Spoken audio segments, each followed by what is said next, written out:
Thank you for exciting. coming, BonnieLyn, Yes. with Marvelous Massage Therapy.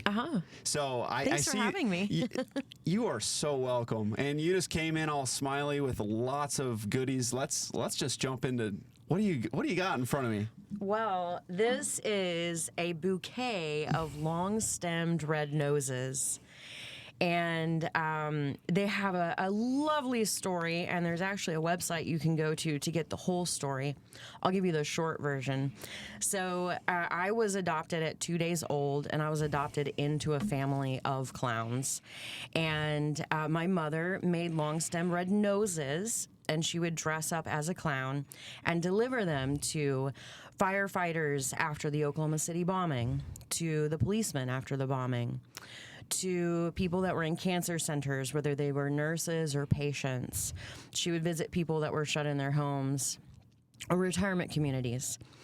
Well, I got inspired to make my first bouquet of long stem red noses this year and start making them for community members that I think carry on the legacy of my parents and their legacy of humor and health. And so this bouquet is actually being delivered today. He doesn't know yet, but Tyler Thrasher, he's a local artist in Tulsa, and I am delivering that bouquet to him because his concert inspired the creation of these again. And Tyler does a lot of work with fluorescent lights and flowers and paints and things. And so I actually bought a little fluorescent bottle of glitter. And so you can turn a black light onto these flowers and see the glitter glow. Yeah, and so it's been really lovely. I have one bouquet preserved that my mother made over 40 years ago. And I found it in my father's home after he passed away, and he had preserved many of her bouquets, actually. But I ended up with just a single one of them, and it's at my home now. Well, and I don't want to completely deviate from the happy story of all this, but this is a happy story too. But you say you were adopted into a family of clowns. Now, to you, that was your world. To everyone else, what does that mean? Like, what does that entail? So, my parents ran 3 nonprofit organizations: the International Center for Humor and Health, which did research on laughter as medicine. And then my mother ran the Caring Clown Kids, and that is where she got me and a big group of my friends together, all at her house in her bathroom. And she had mirrors everywhere, and we would do our clown makeup in the mirror. We would dress up. We would practice jokes, skits, things like that, and go visit people that we knew that were sick or needed a laugh. And then Camp Funny Bone was the 3rd nonprofit, and that was a camp that was in the summertime. And summertime, Camp Funny Bone, we did costume making, we did puppet making, we did juggling, team building with my cousin, and so many wonderful things that we learned. Magic with Lynn. It was a great upbringing as a child with those 2 parents. Unfortunately, it did not last long because my mother passed away so soon in my life, and my dad passed just a few years ago. But I would never, ever give up the clowning days. Yeah. Well, I see you're carrying it on, Yes. which is super cool. And you were telling me that, so where did they used to deliver these to? Like, what was the thought behind them? It was that they last forever? Like, Yeah.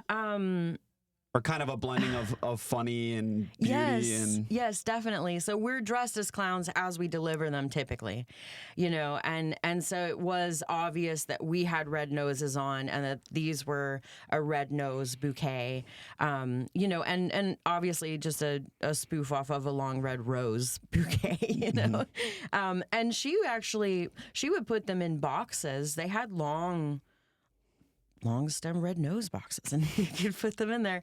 But yeah, when we went to visit the firemen and the policemen, she had a big cardboard piece of paper, and she had written a poem on it for them and glued candy bars onto it. And it was, something like, oh, hungry, grab a Snickers, and it would have the Snicker bar glued to it. And I can't remember what it said, but something cute and funny, and some snacks for them to enjoy. And that specifically, the firemen and the policemen we visited after the Oklahoma City bombing, we were very close to it. We actually felt it. My parents' coffee cups, were rattling on their table, and so it was very close to home for us. And we wanted to commend those first responders and bring some joy into their life, and have them realize that they were appreciated. Yeah. Yeah. That's super cool. I mean, it's stuff that I would never think of, you know, but just bringing laughter to people, bringing joy to people. And I'm sure, let's pivot a little bit towards your business.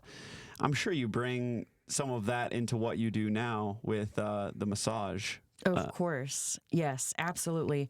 So Marvelous Massage Therapy was born out of my clowning upbringing. I mean, as a clown, you learn compassion. As a clown, I learned how other people are different from me, and that's okay. How to respect individuals. For instance, even as a very, very young clown, we were always told, if someone's afraid of you, back up, disengage, and leave them alone. Don't scare them. That's not the point. The point is to be funny. The point is to be fun. And if someone's not having a good time, we'll respect that, you know. You're not there to embarrass. You're not there to... No, never. Yeah. And like I said, the International Center for Humor and Health did research on laughter as medicine. So our purpose for going into cancer centers was to provide laughter to cancer patients and their doctors and their team, and hopefully change the outlook and uplift the spirit so that either cancer is easier to deal with or cancer goes away. So your massage practice was birthed out of all of this. Yeah. When did you start it? What do you do? Like, where are you located? What does all that look like? Yeah. I graduated from Clary Sage College in 2019, and I opened up my business just 3 days later on October 3rd, Marvelous Massage Therapy. And I expressed interest during school to do TMJ therapy, which is buccal massage therapy. And that's where you're going to do deep work to the shoulders, neck, scalp, face, and the muscles inside the mouth. And so you wear gloves, you use coconut oil that's food safe, and you work on the muscular structure inside the mouth. And I can actually palpate or manipulate up to 8 or 9 muscles inside the mouth that I can't access fully from outside. And then also I expressed interest in what they called in school hospice care. I prefer the term right now, end of life care, because I think the end of life for people is very, very different, very, very vast. And so that's something as a massage therapist I want to offer to people if they have interest or need. And end of life care, it starts with a consultation with the client and any family members that they want present. And it's literally a conversation. What kind of care do you want? What do you want the next few weeks, months, years to look like? Here's what I can do. Here's what I can't do. Here's who I can refer you to if I can't do something. You know, we have that conversation. And for me, end of life care is going to be anywhere from what I call palliative care, right? We're trying to therapeutically rehabilitate this person and allow them to continue their life. It could be that type of work, or it could be as little as me sitting in the room and providing a presence while they transition out of this life. Mm-hmm. And and everything in between. Yeah, no, I mean, and that's a type of care that's so needed, but it's hard work. It's a hard time to be there, but like to have someone like yourself who can bring that joy, who can bring that laughter. Like, man, not everyone has someone familially or friends who are close in that time of need, which I think it's very cool that you're able to do that. Yeah. I don't want people to feel alone. Yeah. Well, that's very, very evident through all of your upbringing with all of the different programs and nonprofits that your family ran, which is super cool. And, delivering these, and so now that you started making these, is this going to be like a thing? It's going to be a thing. It's going to be a thing? It's my thing. You all in on it?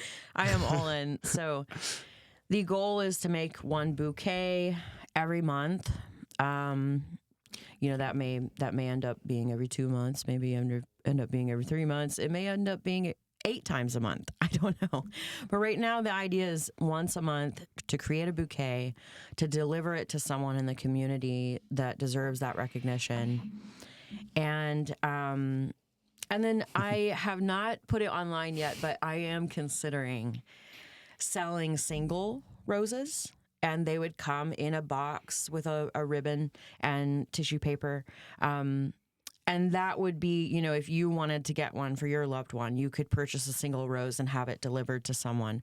But I think the bouquets, I really want to keep those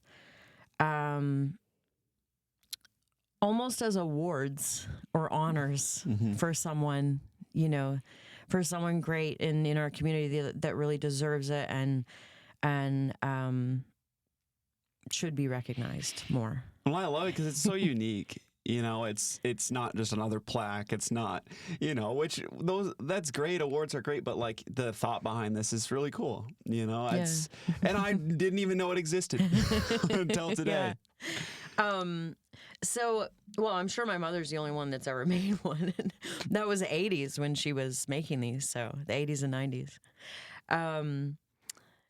Yeah, but you also asked me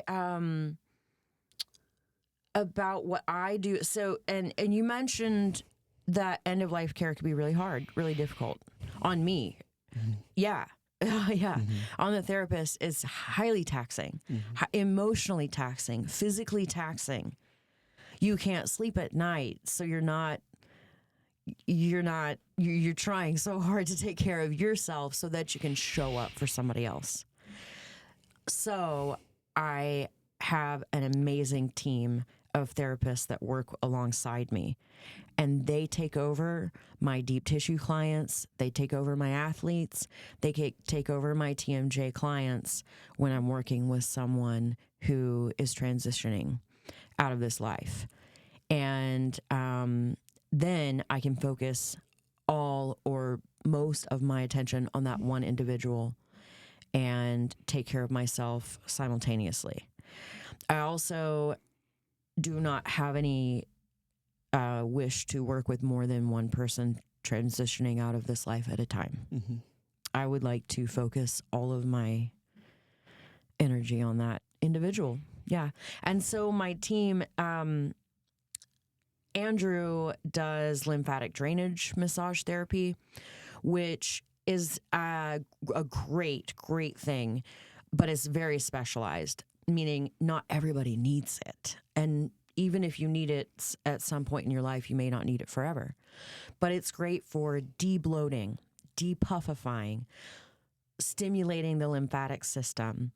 And so that can be great for people post-surgery. That can be great for people before they take a headshot for their business, before their wedding, before you want to fit into a skinny dress. Like, all of those are great reasons to have lymphatic drainage massage therapy. And then M, they do TMJ therapy and migraine relief. And so that, again, is going to be the buccal massage inside the mouth. Both of them also do Swedish technique. They are well-versed in deep tissue therapy, in therapeutic massage. and they can kind of take over the office if I have a client that I am attending to. Which is such a blessing, and also just like, I mean, that's so, because you're sacrificing like to go and do that. But I would imagine you wouldn't trade it for anything. Not a thing. Not a thing. Yeah. Yeah, and also what's so cool too, because we have a team now. So I was alone. I worked alone in the office for about 3 years, 4 years. But the last 2 years, there have been more than just me. And so now we can also offer really cool stuff like couples massage therapy, or we could even have 3 people. So we could have like sisters come in, or mom and daughters, or whatever it may be. And then my favorite massage to receive and to give, favorite thing to do, tandem massage therapy. That's 2 licensed massage professionals working on 1 client simultaneously. In a 30-minute period, you get a 60-minute massage. In a 2-hour period, you get a 4-hour massage. So sounds painful and great at the same time. Painful. I mean, so pain. I mean, we never try to create pain for sure. We really don't. But we do sometimes rely on the client to tell us that's too much. Well, you got to endure a little bit to loosen up, I think. In massage. But there's a pain threshold, and we don't want to go past that. Right. You don't want it to be miserable. Right. But, yeah. Extreme discomfort during a deep tissue therapy massage. You're going to experience extreme discomfort, but hopefully no gritting of teeth or wishing this was over. If we're to that point, that means the therapist really needs to lighten up. Well, I mean, I think of like, my wife always has a tight upper back and traps, so I feel like I'm kind of a stand-in massage therapist, not licensed or anything like that, so I don't really know what I'm doing. But, you know, if I go as hard as I go on her back to like one of my brothers, they're like, you know, so it's all case by case, person by person. But, well, it's cool. Like, I can't imagine what was the transition like from being just you doing everything, trying to juggle all that, to now having people in the office to like lighten the load? Yeah. And how has that transition been? It's been so fun. So I couldn't have asked for a better team. Em and Andrew and myself, I feel like we're 3 peas in a pod. Em and I have walked into the office wearing the same shirt before, like from Target or somewhere, I don't know. And we're like, we're wearing the same. How'd you get that? Where'd you get that? I got mine at a garage sale, and they got theirs from their mom. But we have so much fun together. We just, we hang out outside of work, you know, and we like to talk about massage, and we like to talk about really geeky, you know, really in-depth massage therapy technique talk, and bodywork talk, and talk about systems of the body and all of that. It's really lovely, the social aspect of that. Just being able to have a friend that gets it. And when we're doing the same thing. Also, what's super fun is when we get to do couples massage or tandem therapy. You know, we're looking at each other across the room, trying not to giggle. And, you know, you've got 2 therapists in there, and we're very professional, very, very professional. And you're always going to have a very good experience in our room. But yeah, if we're both in there and catch each other's eye, you know, we're going to make a funny face or, you know, be goofy a little bit. So that's great. And then both Em and Andrew have taken several of my clients that I had for 4 years, and they have maintained them. Those clients even say, I kind of like them better. And again, like you said, it is case by case basis. It's not one size fits all. I'm not the best therapist in the world. Andrew's not the best therapist in the world. It's based on if you click, if you mesh with your client, if you're the right fit. Yeah. Where's your practice located? So we have 2 locations currently. So one is on 91st and near 91st and Garnett in the Berkshire Medical Plaza. And then the other one is downtown Broken Arrow at Oakwise Apothecary, where Amy has an apothecary there. She has a treatment room. She also has a ritual center, and we can use either of those rooms if needed. So 2 locations. So do you split like who's at which location, or you kind of bounce based on where clients are? Or? It depends on So we prefer that everyone initially at least meet us at the Berkshire location near 91st and Garnett. That is our main location, and that is everything you see in there belongs to us. At Oakwise Apothecary, we will meet a client there if we are double booked. So if this room is booked, we will say, oh, let's meet at our second location. Or if, like you said, if the client is very close by there, we would, of course, try to accommodate that and meet them where they're closer. Mm-hmm. But however, the only difference is we really we do not own the space, but we have autonomy of the space on 91st and Garnett, whereas Oakwise Apothecary belongs to Amy, and it is a shared space with many community members. So nothing in there belongs to us. Any tools that we need, we bring with us, and then we take them. Cool. When we go. So Valentine's Day, is that a busy season for massage therapists? Or It can be. It's hit or miss. I feel like almost all of the holidays are. And I don't know if that's just our business or if that's massage therapy across the board. But often Valentine's Day is mostly for us gift cards. Most people are purchasing a gift certificate so that their loved one can make their own appointment. And so a lot of gift cards are given during this time of year. We were really low on gift cards over the Christmas season and the winter holidays. I don't know why. It just fluctuates. Also, I've only been in business for 6 years now, so I don't have really a lot and COVID happened during the middle of that. So, it's hard to really tell what a common thread would look like. How did you get through COVID starting like right around then? Like, just, I can't imagine, because your business, inherently you have to be very close to the person that you're working with. Like, were you shut down for a while? Yes, we shut down for 60 days. All massage therapy clinics were supposed to shut down for 60 days.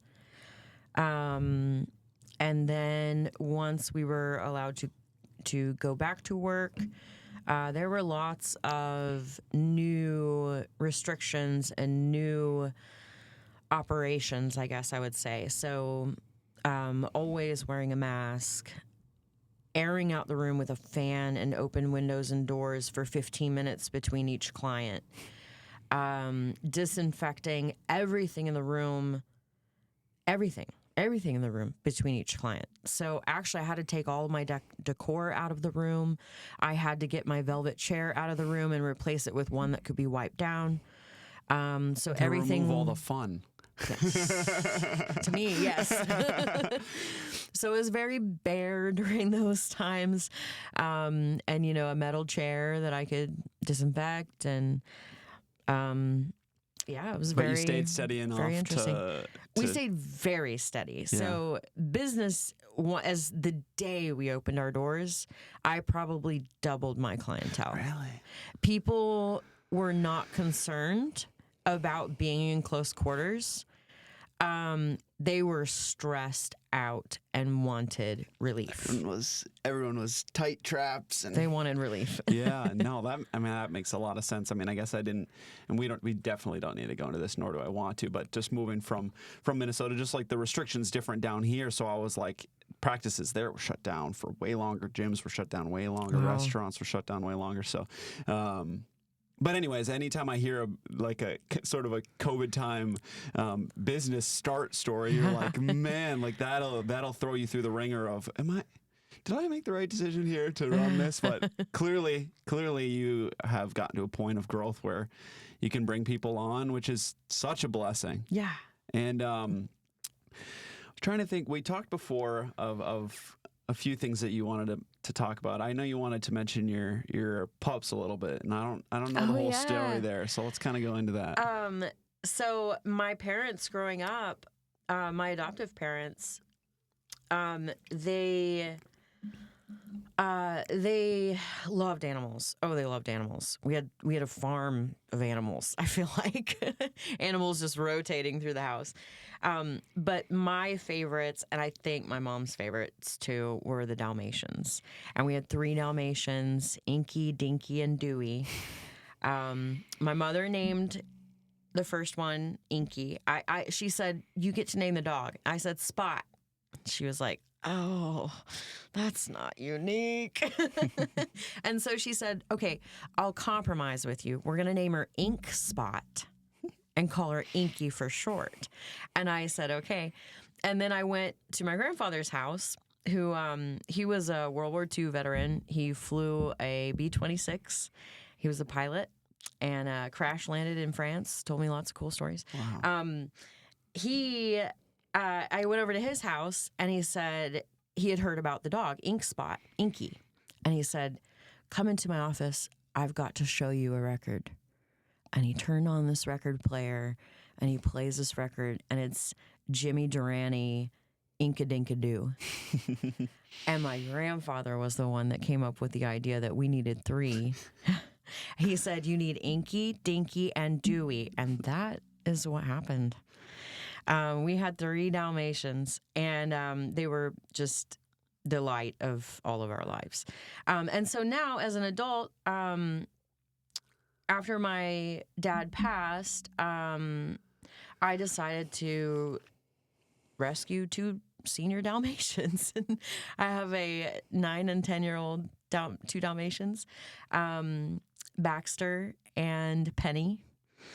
And we are planning next week to visit 3 retirement communities in Broken Arrow. And I'm going to bring the dogs, and then I will bring single long stem red noses for the residents. And, usually Dalmatians are black and white, but it's Valentine's Day. So Penny got a pink dye job, and she is a pink and black Dalmatian. And Baxter is very shy, very demure, wouldn't want, a lot of something so flamboyant like her. And so he has just a little heart on his shoulder. That's so cool. I'm sure they're going to love that. I can't wait. I think the dogs and the residents, I'm not sure which one will be happier. Yeah, I mean, like that too, of just like that's therapy in a sense, like you said, where it's like laughter, and it's like, but even like the bringing dogs in. I even think back to college, we had during finals, which shows you how stressful school is, I guess. They would bring in a bunch of puppies, and there would be a room. If you needed a break, you could go see the puppies, pet the puppies, and yeah. It would have been better if you could take them home with you. That would have right. been. But no, that's super cool that you're gonna do that. Do you know what facilities yet, or is that kind of something you're still deciding? Yeah, no, I have all 3 of them That's awesome. so far. Yeah. That's super cool. Yeah, one is the Woodland Hills. I can't remember what they're called. Woodland Hills something. They have a name. It's not retirement community, but it's Woodland Hills something. And then the Canoe Brook. And then there's one more. Springs is in the name, but I'm blanking on it. I'm sorry. Cool. No, that's fine. No, I that's one of my. So I won't go into a long story, but I used to clean windows. I ran a window cleaning business, and one of my favorite jobs that we had was at a retirement community. And we would just go in and clean their individual units because they owned the units there. Okay. Mm-hmm. So we'd go unit by unit, and we would. But it was the most fun, and we were oftentimes, one of the first visitors they've had in so long. So they'd just talk our ear off, and we were working really slow because we were just having all sorts of conversations. But just like how much joy you can bring to that community that I think oftentimes, as sad as it is, can be kind of a forgotten age group. Oh yeah. Yeah. Mm-hmm. What put it on your heart to have that be part of your, I guess, mission is the senior community? That's definitely my mom's influence growing up. Yeah. I mean, I lived at Teal Ridge Manor in Edmond. I was there all the time. I mean, we sang there. I played my violin there. We told jokes there. We went door to door. We played in the lobby. And then I met a gentleman there, Lowell, and he had a Model T and a Model A and took me out driving in it. And he had a wildflower garden out back. They let him have the whole field to himself. And he just grew wildflowers, and you could go, he would let kids go in there and just pick flowers. It was really beautiful. Yeah. And another thing, I don't know how to go into this, but this is totally relatable, but so I was adopted, right, when I was 2 days old. I had no clue who my biological family was at all. No one knew any answers at all. And a few years ago, I started a search, and it took a long time, but I found my biological family. And I have met my biological dad. I have 4 siblings on my dad's side. I've met all of them. I have met my aunt and my cousins and my little cousin in Texas. He's a comedian. He's 11. And I am massaging my family. And it's awesome. It's so cool. So cool to be able to provide that for somebody that I was separated from for so long. We were separated for 36 years. And that's too long. But I didn't know that was going to happen. I didn't know I was going to find them and that they were going to like massages and that they were going to want that even, and yeah, I mean, it's just a really huge gift that I get to be able to give. And it's really cool. And my biological dad, when I met him, he said, I don't want to worry you, but I have a surgery in a couple of days. And it's, inpatient, outpatient, like you go in, you go out, I'm going to go home right away. It's not really a big deal, but I just want you to know that's why I can't stay in town any longer with you. I have to go back home. I said, okay. So the day before his surgery, I overnighted a long stem red nose that my mother had made out of my collection of one bouquet. And he texted me that morning when he received it. He texted a picture. And he had placed the long stem red nose in a vase. And the caption said, "Should I water it?" And that's so sweet. That's, that's funny. That's, cute and very thoughtful. But he had no idea that there was a much greater meaning behind what he said. Because just a few years previously, my adoptive father and I had reconnected after over a decade of not speaking. And when we reconnected, it was very last minute choice. I hopped in my car in Tulsa and I drove to Edmond. I had no plan. I didn't know what I was going to say. I was just going to go to my dad's house and walk in the door that's always unlocked. And so I got to the entrance of his neighborhood and I realized that I'm unprepared. And I didn't bring a card. I didn't bring a gift. I didn't bring food. I didn't bring a chocolate. I didn't bring anything to show that this was a well thought out decision, which it wasn't. But I felt very empty-handed. And my dad had moved at that time very close to the college where we held Camp Funny Bone. And so I actually went out into one of the fields where we used to have team building for Camp Funny Bone, and I picked giraffe head weeds. You know, the purple flower giraffe head. I picked the giraffe head weeds, and I just carried him in my hand like this, and I walked through the front door. Like I said, it was always unlocked. He never locked the front door. I opened the front door. I walked in. He is sitting at his kitchen table, and I presented him the bouquet of weeds. He immediately put them in water and displayed them on the table. After over 10 years of not speaking to me, and me not speaking to him. And that gesture, just the fact that both my dads, one would think to water weeds, and the other would think to water a clown nose. I think it's really beautiful. Yeah. That is a beautiful story.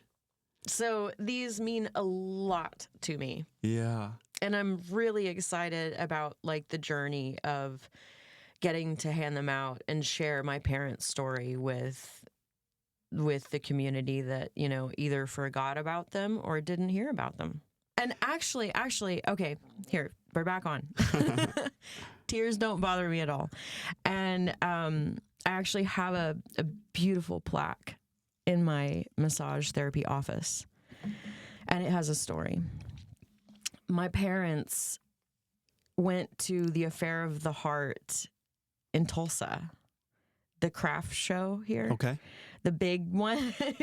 They went to that in the 80s, before I was born, and picked up this frame. And it says Tulsa, Oklahoma on the back. And it's a frame, and on it, it says, it has a teardrop, and it says something along the lines of, when I cry, I hope you taste salt. And that frame, when they brought it back from Tulsa, they didn't buy it for themselves. They bought it for a member of their church. And that couple that took it had a fire in their house. And that frame was one of the only things that was saved from the fire. Everything was destroyed. And when I got married, they gifted that frame to me from their house as a gift. And so that is in my office now. And that is there to remind me that how empathy works, right? You cry, I taste salt. That's empathy. That's how that works. It's the shared emotion. Yes. And in a massage room, people are going to cry. I'm going to cry sometimes. Oh, God. When I feel someone's body that's in pain, and you can feel the pain, you can feel, I don't know how, but you can feel it. And that makes me cry sometimes. And then, of course, people can get emotional on the table or upset in any way. We are not talk therapists, so we are unable to really, help with that. But we can, again, we can offer presence in a room, or we can leave the room. We have tissues. We can put a hand on a shoulder. We can be there as presence for someone that is struggling or having a moment. So that picture in my office is just really, really special. I love just hearing all the, and I wish we had a lot more time, but I want to make sure that you have the opportunity to tell people if they are in need of any of your services that you offer, what is the best way for them to get a hold of you? So you can find us on Google and on Facebook, Marvelous Massage Therapy. The easiest, quickest way to get a hold of me is to text me. Our number is on the Facebook and the Google. But we also have email. You can send us a direct message on Facebook. All of those things are great ways to get a hold of us, and we're happy to chat with you if you have questions. We're happy to meet other wellness practitioners in the area, and we're happy to have any clients in that would like to see what we do and what we provide. That's awesome. Well, thank you so much for the conversation today, and I look forward to seeing more what comes out of specifically these. It's such a cool story. So thank you for letting me into some of your life. Thank you.